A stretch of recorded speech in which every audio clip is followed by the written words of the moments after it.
Alright, so here's my cheapy Craftsman rollaway base. That's basically a freebie now. Yeah, it's Craftsman. It's not too cheap, but the caster on the rear there is pulling out, but that's probably from just trying to slide it onto the truck and getting it caught on the bed here, because I don't think it was actually like that. It just was sheet metal screwed into the bottom there, so that's an easy fix. Good news is one of these keys on this keychain does fit this. Bad news is it doesn't appear to lock the drawers, so it only locks this lower compartment, I guess. So, oh well. I think I'm gonna, oh, here's one of the screws right there that pulled out.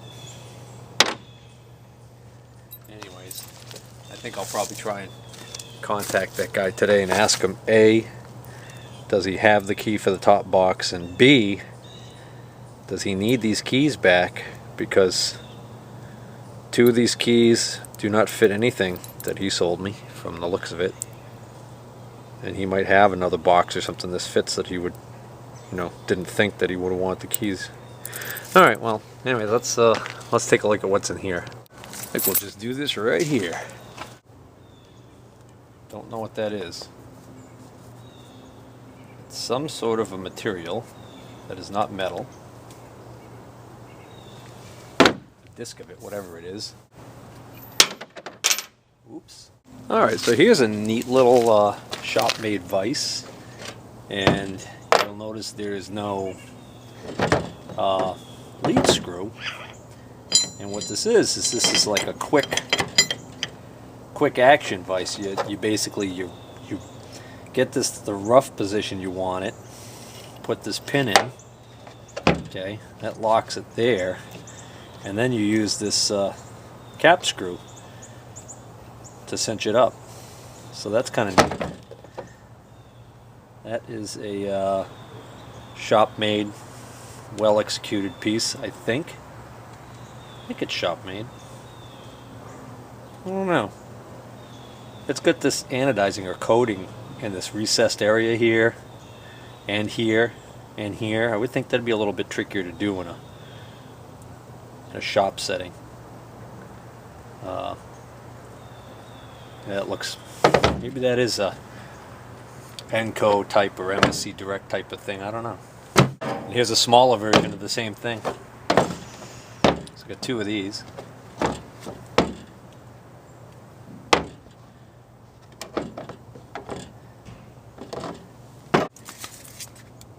Here's a foam packing box for an indicator. We'll set that aside for now, along with this Intrepid indicator case that I found in the other boxes that were empty. This is a NCK caliper. Oh yeah, I remember seeing this. This is funky. NCK dial caliper gauge. So apparently you zero this on a master gauge and then use it to set or check your micrometer, or I don't know, gauge blocks. It's made in Japan, so that's an interesting little gauge there. An R8 1/4-inch collet, 2 dowel pins. Oh, actually, those look like they were turned into centers, almost like for holding, almost like a wood center on a lathe. Tailstock on a lathe, on a wood lathe. Another height gauge. This is another shop-made one by the looks of it, maybe, I don't know.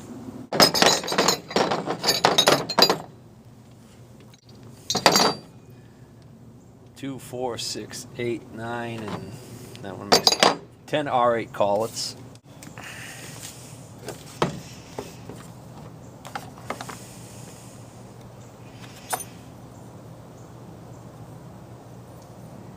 Packings or spacers for on your vise, complete set, probably Chinese made. I don't see any markings on them actually. They look like a cheap set, but complete set. Actually, a nice little breadboarding there on the box. Mitutoyo depth gauge. Looks complete. 1, 2, 3, 4, 5, and there's a rod in there. 6 rods total with the wrench. Excellent shape. That's nice. I'll check what my best one is right now and see if this beats it. And I'm not going to bother taking it out. All that's left in this drawer now is I got some cap screws, a piece of aluminum, some little bits of stock. Oh, hold on a second. Are any of these gauge blocks? Nope. How about these? Right here.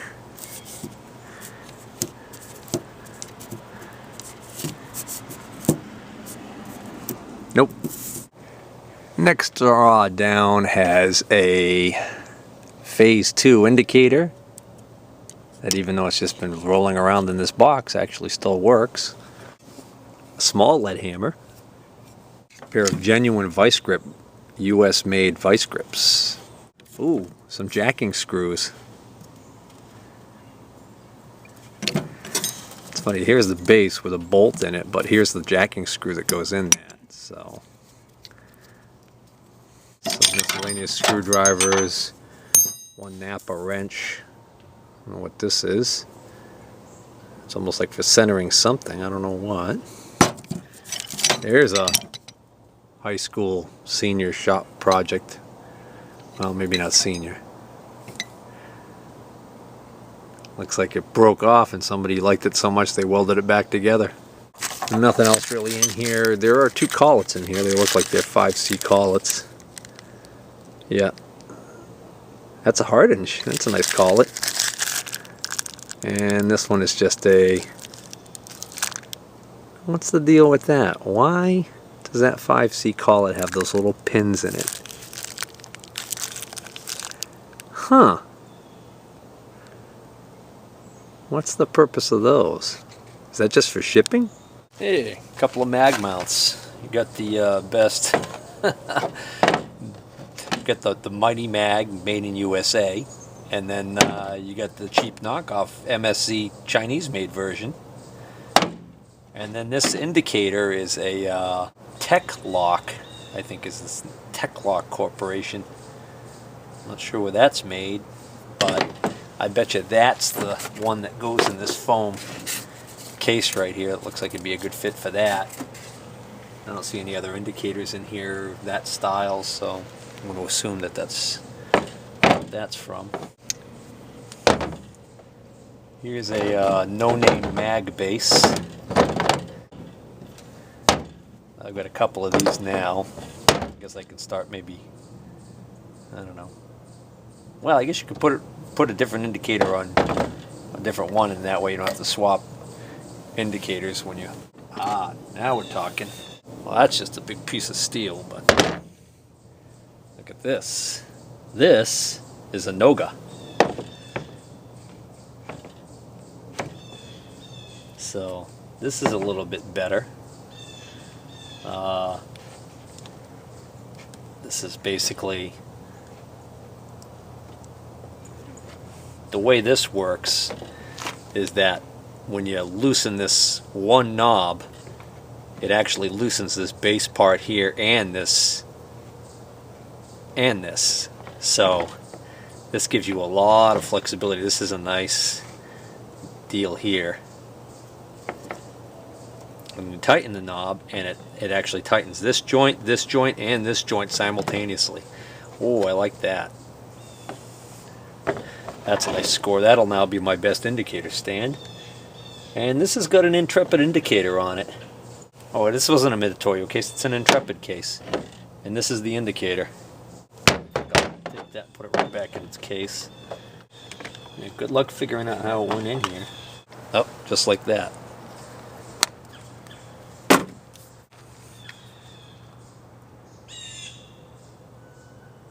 Dexter Russell.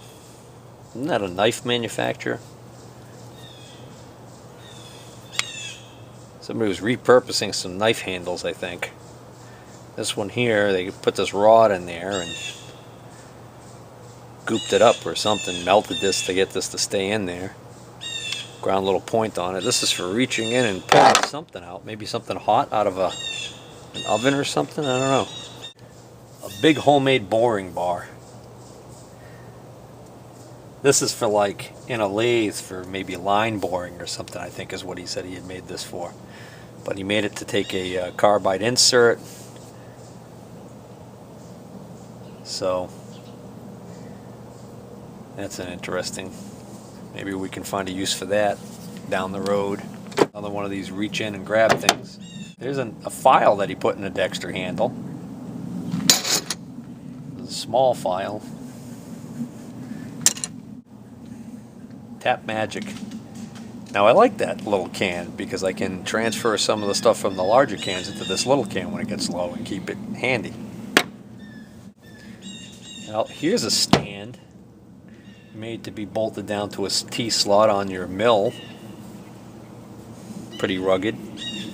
An odd clamp. What the hell is that? Steel blue layout. Ooh, that stinks. Not much of that left in there. Hey, there's a nice couple pieces of brass for a project. There's an indicator rod. There's one of these fine adjustment for on your indicator stand. Teflon tape. The heck is this? These are two little triangle shaped pieces that are held together on this little loop. Alright, I gotta pull this out because I'm just curious what the hell this is. Thread gauges. Wow, they're big. There's a lowly die. 3/8 by 18. That doesn't look like that's what that is. Decimal equivalence chart. Tap drill size chart. Look at that chuck. Surface rust on it. That's a beauty though. That's a Jacobs ball bearing super chuck. This is an 18N. I believe I already have one of these. I'm looking for the 1 inch. I think is the only one I'm missing now. This is, I think, the 3/4. 18N. Yeah, 3/4 inch capacity. Jacobs chuck. If it wasn't rusted, that's a $40 or $50 chuck on eBay all day long. I'll compare it to the one that I have and probably keep one and ditch the other.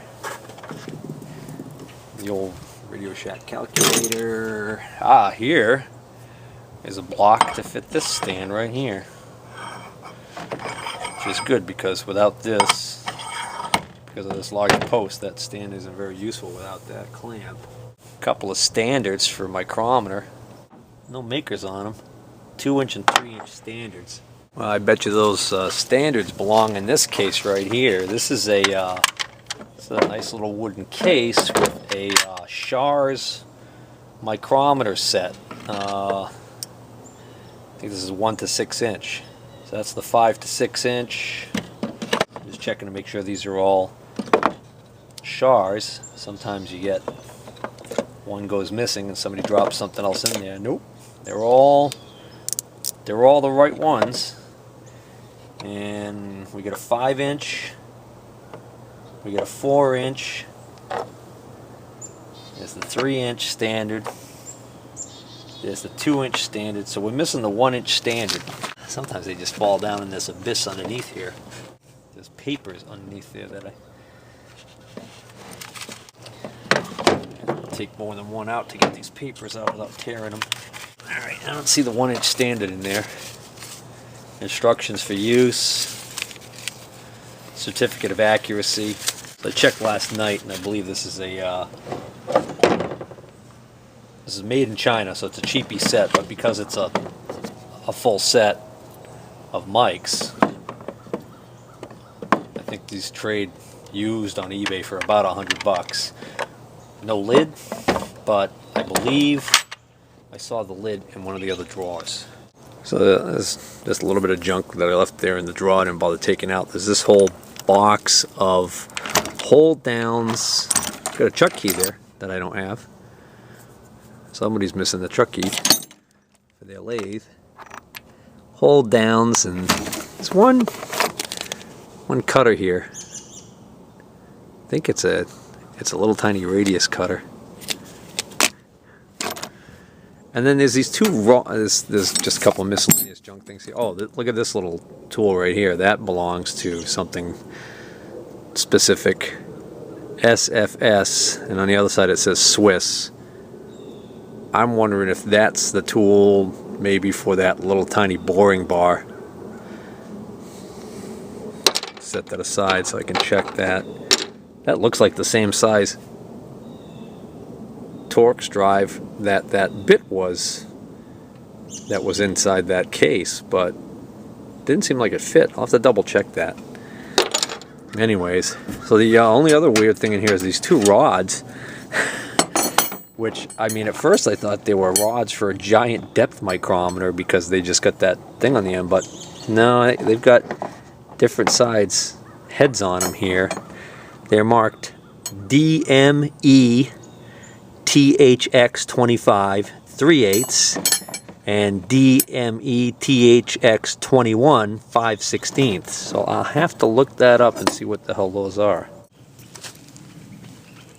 Alright, I just went inside and looked up these rods right here. These are ejector pins for molds. So nearest I can figure is that this goes in some sort of a machine that when whatever you're manufacturing in the mold is completed, that this pin must push it out of the mold or pop it out, maybe, I don't know. But unfortunately they're not of any big value. I doubt if I put these on eBay if there'd be even any interest in them. But they're precision ground hardened steel pins, so I might be able to repurpose them for something. I don't know what, but that's what those are. So all that's left is what's in the bottom compartment there. Alright, so we've got a Norton grinding wheel. Maximum operating speed 3,105 RPM. This is a, well, I don't know. It's 8 by 1/2 by 1 1/4, but I don't know what the material is. White. And here's another one. This one looks like it's been used. Small. 3,600 RPM. Alright. Doesn't look like I'm going to be able to use these, because these look like they're for a surface grinder. Or some sort of a grinder that I don't own. Just a clipboard with some paper. What's interesting, that actually says programs for DIFF jobs. So these must be programs to be put into CNC.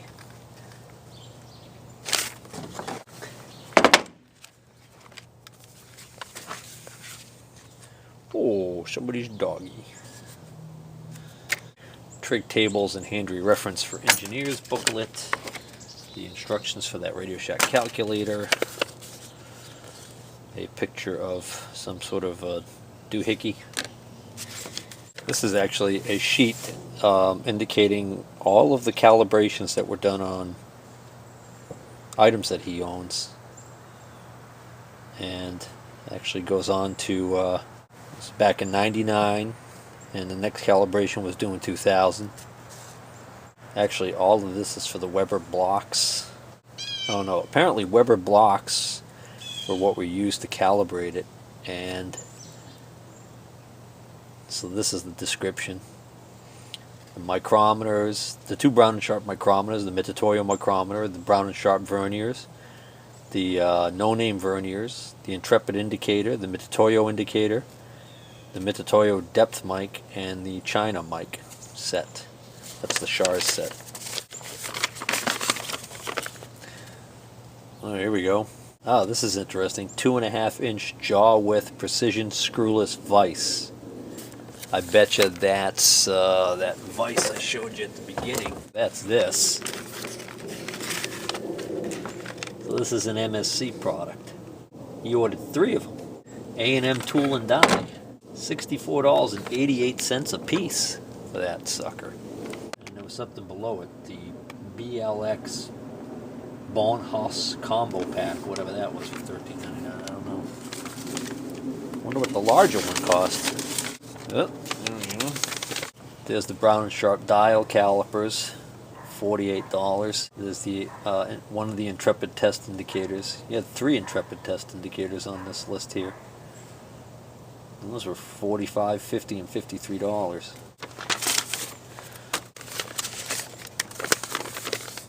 Intrepid test indicator with universal holder, 1-inch travel AGD GRP2 indicator. The Intrepid test indicator with universal holder was $179.95. That must be this one? Wow.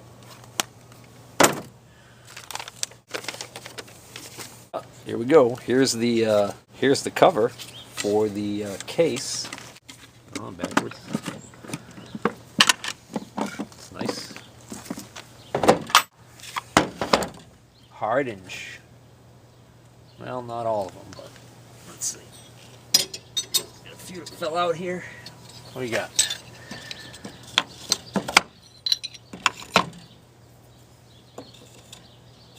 R8 collets, 7 Hardinge and 5 unidentified. Scotch brake pads, scuff pads, homemade stand, another homemade stand. Hey, speed handle for a vise. No name on it. Wonder if it's a homemade job. Looks a lot like the speed handle for my Kurt. Here's the General Mills is a proud sponsor of the U.S. Olympic team. This is must be a replica of the silver medal for luge. Commemorative U.S. Olympic team medallion. The word luge is a French word that means sled. A luge is a sled ride that feels more like an ice rocket. Lugers lie on their backs and blast down a refrigerated ice track, twisting around curves at 75 miles per hour. Sliding fast is a combination of science and art. There is no steering wheel on a luge, so the slider steers by leaning with his or her head, shoulders, arms, and legs. Sometimes, just tightening an arm muscle is enough to adjust the sled's position. Well, that's interesting. This and 99 cents plus tax will get me any size hot coffee at McDonald's. Couple of homemade boring bars. Some old wood vise handles. Here's a case for some calipers that aren't in there. We have the following assorted chemicals. Amway. Apparently this is, I don't know what this is. I don't know if these are just bottles that are made for mixing. This has got something in it. Don't know. Squirt bottle. Smells like just a mild detergent. And Safe Tap Ultima, high performance and environmentally safe. Real basic shop made angle plate. Box of cut-offs and little bits, pieces.